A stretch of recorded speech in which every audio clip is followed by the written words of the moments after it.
Hello students, once again welcome in our channel Adarsh Tiwari maths वाला।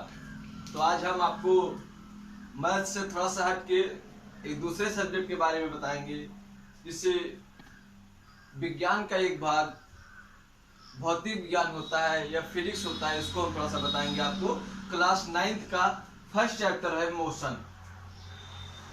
हम आपको आज बताएंगे क्या, मोशन।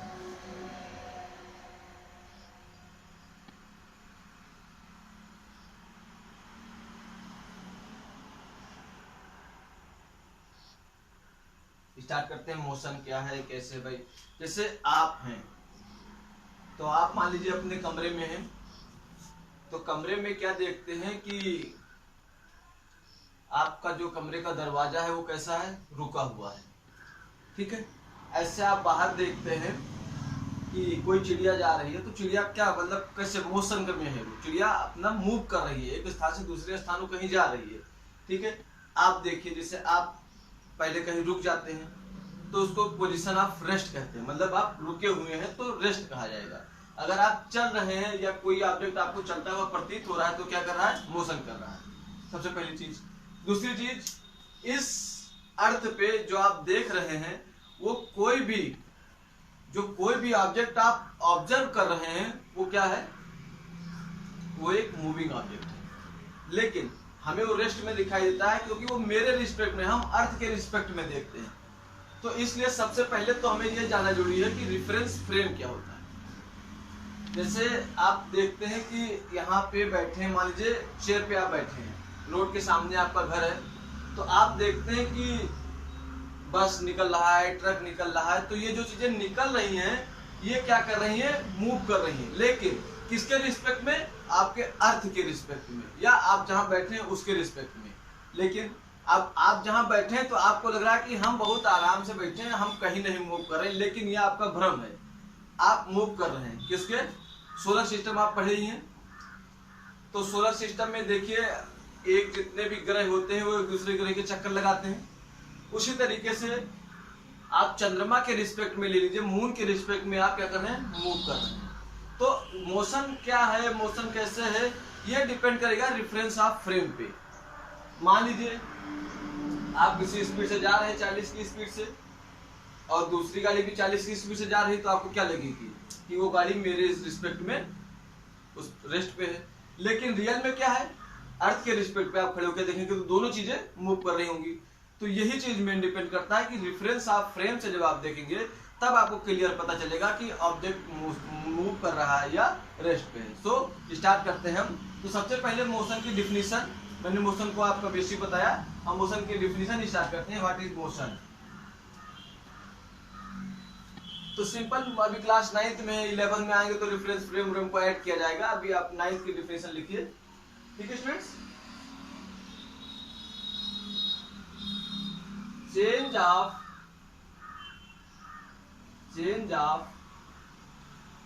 पोजीशन और ओरिएंटेशन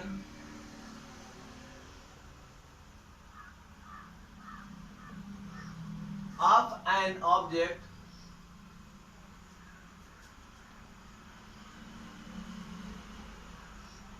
with time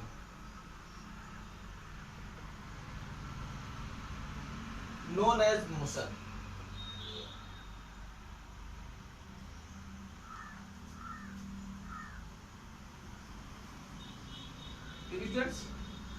क्या लिखा है, चेंज ऑफ पोजीशन, किसी भी ऑब्जेक्ट की पोजीशन का चेंज होना, बदल जाना, या उसके ओरिएंटेशन।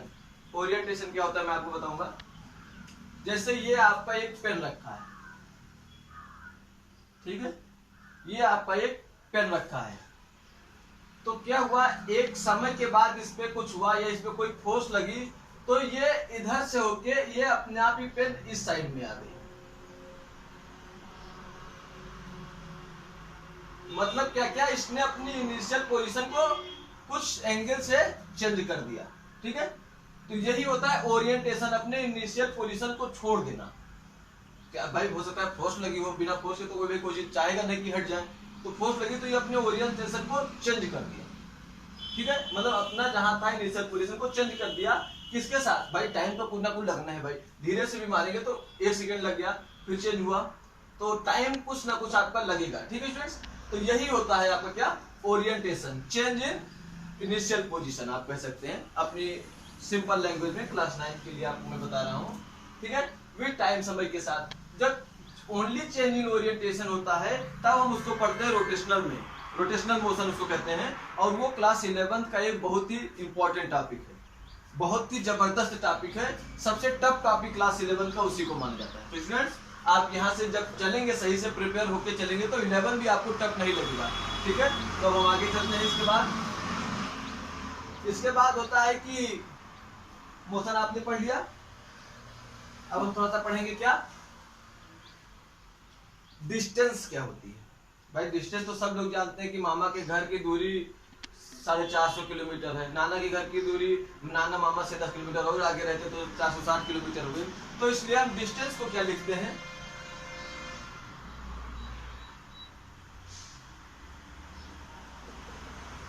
डिस्टेंस को लिखते हैं क्या, देखिए, the real path length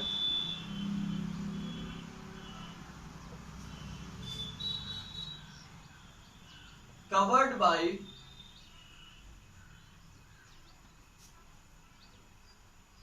an object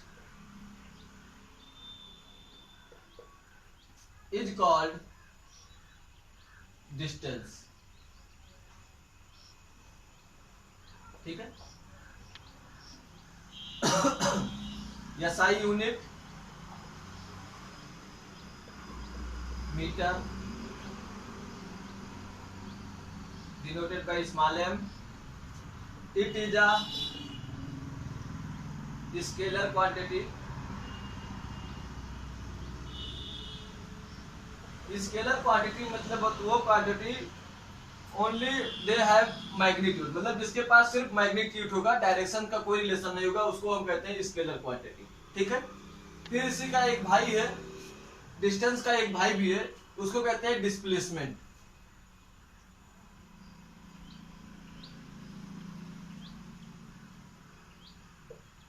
मैं इस दोनों को अभी एक एग्जांपल से आपको क्लियर कर दूंगा, तो पहले आप डेफिनेशन इसको नोट करते चलेंगे, जब तक आपके पास नोट रहेगा फिर आपको दिक्कत नहीं होगी एग्जाम टाइम में। तो स्टार्ट करते हैं। The shortest distance between initial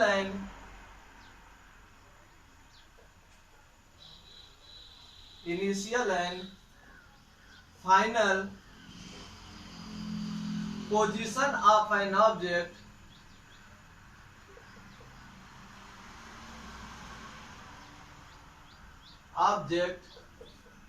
is called displacement। क्या होता है? डिस्प्लेसमेंट, ठीक है स्टूडेंट्स। फिर इसकी SI यूनिट वही होगी क्योंकि डिस्टेंस का मामला है, तो metre, denoted by small m। It is a vector quantity. It is a vector quantity। ये कैसी क्वांटिटी है? वेक्टर क्वांटिटी, ठीक है स्टूडेंट्स। तो इसको आप कॉपी कर लीजिए, फिर इसके आगे हम डिस्कस करते हैं क्या करेंगे। पहले डिस्टेंस डिस्प्लेसमेंट का एग्जांपल देंगे आपको, फिर उसके आगे आपको बताएंगे कि ये स्केलर और वेक्टर क्वांटिटी क्या होती है। इसको 11 में आप पूरा पढ़ेंगे सही से, लेकिन मैं इसको शॉर्ट में थोड़ा सा बता दूंगा जिससे आपको क्लियर रहे कि ये सर क्या लिख रहे हैं, ये क्या बता रहे हैं, ठीक है स्टूडेंट। तो आप इसको कॉपी कर लीजिए।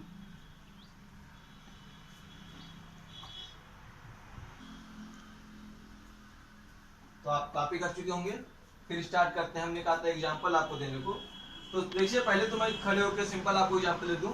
मैं यहाँ खड़ा हूं, फिर देखिए 1 2 कदम मैं इधर गया और फिर 2 कदम फिर से पीछे आ गया, ठीक है स्टूडेंट। मतलब मैं जहां था वहीं आ गया। तो आप सही से देखिए, मैं कितने कदम चला? टोटल 4 कदम। तो जो मैं 4 कदम चला हूं वो हुआ आपका डिस्टेंस, ठीक है। दूसरी चीज, अब मैं 2 कदम आगे गया और फिर 2 कदम जो पीछे आया तो फिर मैं उसी इनिशियल पोजीशन पे गया। इनिशियल पोजीशन भी मेरी वही है और फाइनल पोजीशन भी मेरी वही है, तो इसका मतलब मेरे अंदर डिस्प्लेसमेंट कितना हुआ? 0। भाई मैं इनिशियल से फाइनल गया और जो इनिशियल है वही मेरा फाइनल है, इसका मतलब चेंज कितना ही का हुआ? 0 का, तो वही हो गया आपका डिस्प्लेसमेंट। ठीक है स्टूडेंट्स, तो एक एग्जांपल मैं आपको सही से करा दे रहा हूँ, देख लीजिए, 2 एग्जांपल करा दूंगा, देखिए।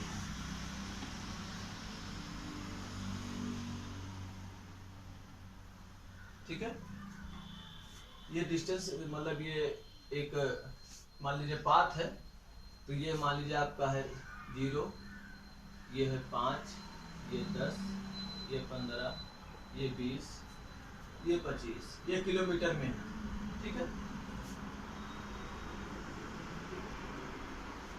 एक आदमी है मैन ए, ठीक है, वो स्टार्ट करता है, मान लीजिए एक आदमी है यहाँ, वो ए से स्टार्ट करता है और सी तक जाता है, ए से स्टार्ट करके बी तक जाता है। ठीक है, ठीक, फिर बी से रिटर्न होता है सी के लिए।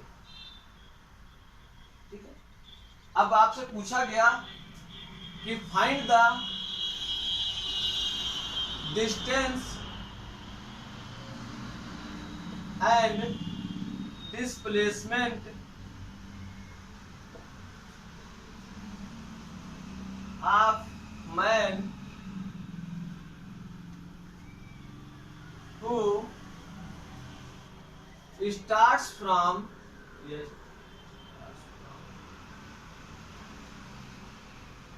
origin या 0, स्टार्ट फ्रॉम 0 लिखिए। ठीक है, तो आप देखिए, सबसे पहले डिस्टेंस का जब मामला होगा तो आप बहुत सावधानी से करेंगे। यहाँ पे डाल देंगे डिस्टेंस। डिस्टेंस मैंने क्या कहा था? Total path length cover by object. ठीक है, रियल पाथ जो कवर करता है। तो देखिए, ए से बी की दूरी, ए से बी आप गए तो ये कितना है? 20 किलोमीटर। ठीक है, 20 किलोमीटर है। और बी से सी की दूरी 5, 5, 10, 5, 15 kilometre. Hence distance covered by object, distance covered by man is equal to 20 plus 15 is equal to 35 kilometre. ठीक है, कोई दिक्कत नहीं है भाई। उसका इनिशियल पोजीशन ये है, यहीं से तो उसने स्टार्ट किया था, तो ये चीज आप ध्यान रखिए। तो यहां से मैंने ए से बी पहले गया तो वो 20 किलोमीटर चला, फिर बी से सी आया, फिर वो 15 किलोमीटर चला, ये हुआ आपका 35 किलोमीटर। फिर उसके बाद आता है डिस्प्लेसमेंट।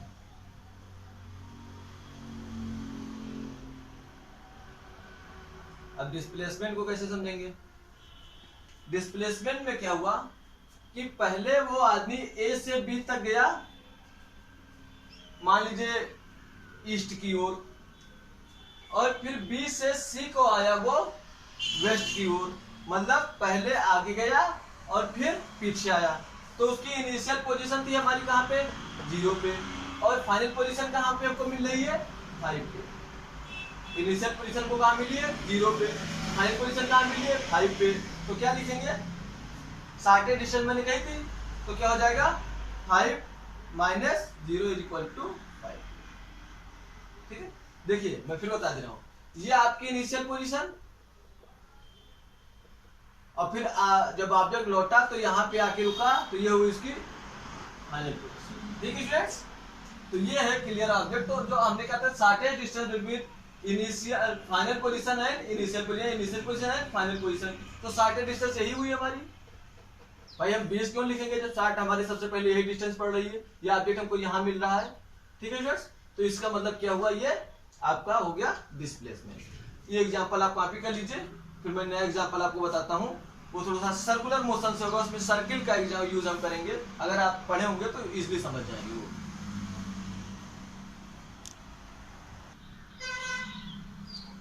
तो स्टूडेंट्स अब हम आगे क्लियर करते हैं क्या।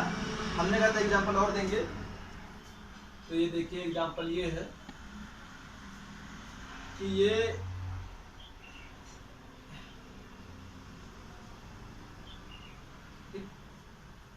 ये एक आदमी यहाँ है, उसने यहाँ से चलना स्टार्ट किया और वो यहाँ से ऐसे ऐसे ऐसे चलते हुए ये यहाँ पे आ गया, ठीक है।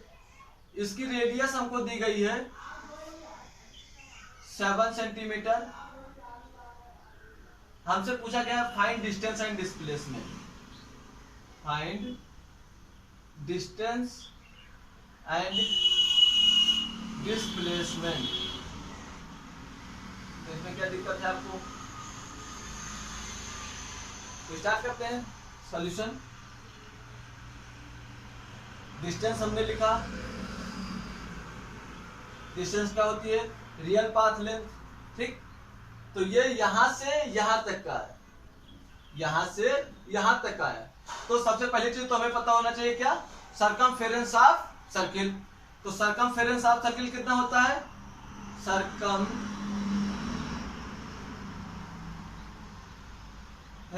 ऑफ सर्किल कितना होता है? 2 पाई आर। लेकिन यहाँ कितने सर्किल है? हाफ सर्किल है। तो हाफ सर्किल का कितना हो जाएगा? हेयर पाई आर, ये होगा ना भाई। पूरा सर्किल का 2 पाई आर, ये आधा है तो इसका कितना होगा? पाई आर। तो स्टार्ट करते हैं। डिस्टेंस अब सीधा सीधा निकाल लीजिए। डिस्टेंस इज इक्वल टू कितना? 22/7 पाई को लिख सकते हैं। आर की वैल्यू मैंने दे दी है 7 सेंटीमीटर। ये कैंसिल हो गया, आपका 22 सेंटीमीटर आ गया। ये हो गया आपका क्या? Distance covered by object. अच्छा, अब उसके बाद देखिए मैंने क्या कहा? डिस्प्लेसमेंट। डिस्प्लेसमेंट में क्या होगा? डिस्प्लेसमेंट में तो कोई दिक्कत नहीं भाई। इनिशियल पोजीशन ये है, फाइनल पोजीशन ये है। तो हमने क्या कहते हैं? Shortest distance between initial and final position. तो शॉर्टेस्ट डिस्टेंस आपकी यही आ रही है भाई। आप यहाँ से जाएंगे तब भी थोड़ा लंबा होगा, इधर से जाएंगे तब भी लंबा होगा, उड़ के जाएंगे तब भी लंबा होगा। तो शॉर्टेस्ट डिस्टेंस क्या? स्ट्रेट लाइन आपको मिल रही है। तो क्या करना है? सीधे भाई 7 सेंटीमीटर ये है और ये क्या हुआ? तो सीधे लिखिए आप शॉर्टेस्ट डिस्टेंस में क्या होगा? डायमीटर ऑफ गिवन सर्किल लिख लीजिए आप। कितना हो जाएगा? 7 + 7 = 14 सेंटीमीटर। ये हो गया आपका डिस्प्लेसमेंट। हाँ, एक चीज और ध्यान रखिएगा, जो रिलेशन बिटवीन डिस्टेंस और डिस्प्लेसमेंट का होगा, relation between distance and displacement is, यहां पे मैं लिख रहा हूं distance is greater than or equal to displacement. ये हमेशा ध्यान रखिएगा। कभी आपका डिस्प्लेसमेंट जो है डिस्टेंस से ज्यादा नहीं आ सकता, या तो उससे कम रहेगा या अधिकतम उसके बराबर हो सकता है, कभी भी उससे कम नहीं आएगा। तो ये आप हमेशा दिमाग में रखेंगे, इसको नोट कर लेंगे, इसको आप कॉपी कर लीजिए। जब मैं कॉपी करने को कहूं तो आप वीडियो पॉज करके पहले कॉपी कर लें, फिर उसके बाद मैं आगे आपको बताऊंगा। डियर स्टूडेंट्स, अब हम स्टार्ट करते हैं क्या? Uniform motion. क्या? Uniform motion. Uniform motion. Uniform motion क्या होता है? तो स्टार्ट करते हैं। If an object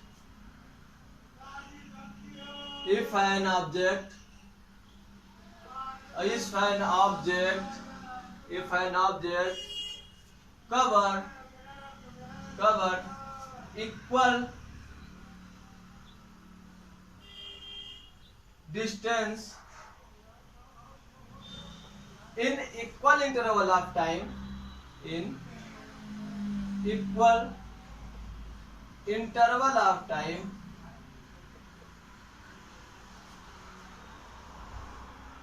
then it is called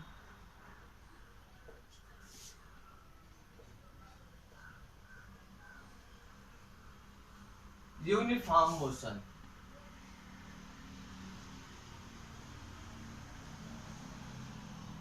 कैसे बता दे रहा हूं मैं आपको। जैसे देखिए कोई ऑब्जेक्ट है, एक मोटरसाइकिल मान लीजिए आप, एक मोटरसाइकिल फर्स्ट सेकेंड में जाती है 5 किलोमीटर, फिर पहले से दूसरे सेकेंड में मतलब 0 से 1 सेकेंड में 5 किलोमीटर, 1 सेकेंड से 2 सेकेंड के बीच में 10 किलोमीटर, सॉरी फिर 5 किलोमीटर, फिर 2 सेकेंड से 3 सेकेंड के बीच में 5 के बाद फिर 5 किलोमीटर। तो देखिए 1 सेकेंड बढ़ता है, एक सेकेंड बढ़ रहा है, लेकिन वो जितनी डिस्टेंस कवर कर रहा है वो कितनी कर रहा है, 5 किलोमीटर। ठीक है, डिस्टेंस टाइम के साथ जितना टाइम ले रहा है उसके हिसाब से वो डिस्टेंस भी कवर कर रहा है उतनी। तो ये होता है एग्जांपल ऑफ यूनिफॉर्म मोशन का। फिर इसके बाद आता है non uniform motion. Non uniform motion,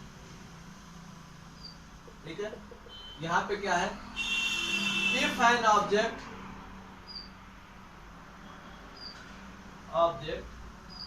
cover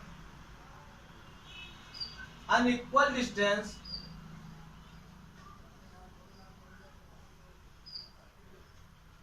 in equal interval of time,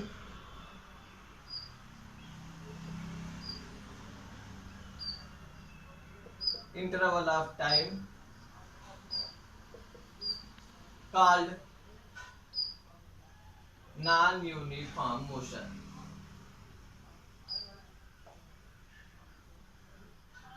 ऐसे इसको देख लीजिए,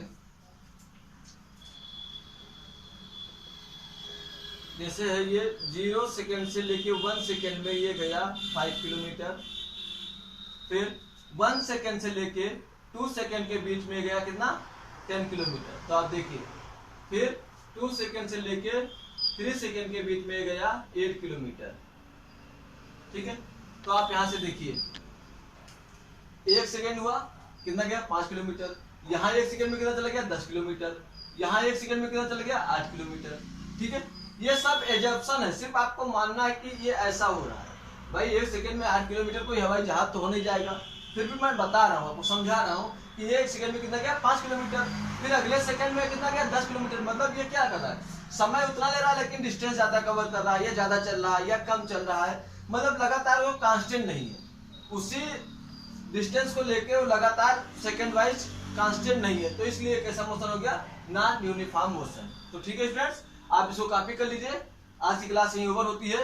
कल हम आपको बताएंगे स्पीड, वेलोसिटी और थोड़ा सा एक्सप्लेनेशन देंगे आपको स्केलर एंड वेक्टर क्वांटिटीज का। Okay students, thank you class.